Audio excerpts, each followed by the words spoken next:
ነገር ልንገራችሁ አይ ኖ ይሄም ሌላ ነገር ሊባል ይችላል ግን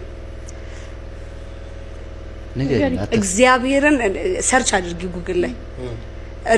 ኢንተርቪው ከሪሃና ኢንተርቪው ውስጥ ይቅርብኝ ነገር ችግር የለም ማርያም በ7 አመቷ ነው ጾም የጀመረችው ደስ ማች አቃታለሁ ኢንተርቪው ላይ እሷ ይሄ ሪሃና ጾም አለች ኢንተርቪው ላይ አሳያቸዋለሁ እግዚአብሔርን በ7 አመቷ ነው መጾም የጀመረችው እንዴ ነው ተሳቀብኝ ባይዘው ለአንተው ስለሰው በጣም እንትኑኝ ነው ማወራው ወይኔ ቢኪ እንዴት በጉጉት እንደምትጠብቀው እግዚአብሔር እንዴት እየጠበቀሽ እንዳለ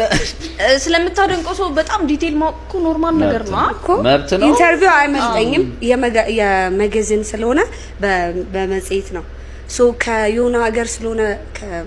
ከባርባዶስ የሚባል ሀገር ስለነበረች ዲዚ ሊያስፈርማት አይደለ አሜሪካ ሄደችው ሶ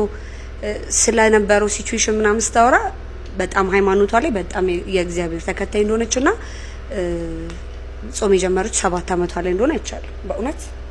አሳይሻለሁ አረ አምሻለሁ እኔ ምንም ያለኝ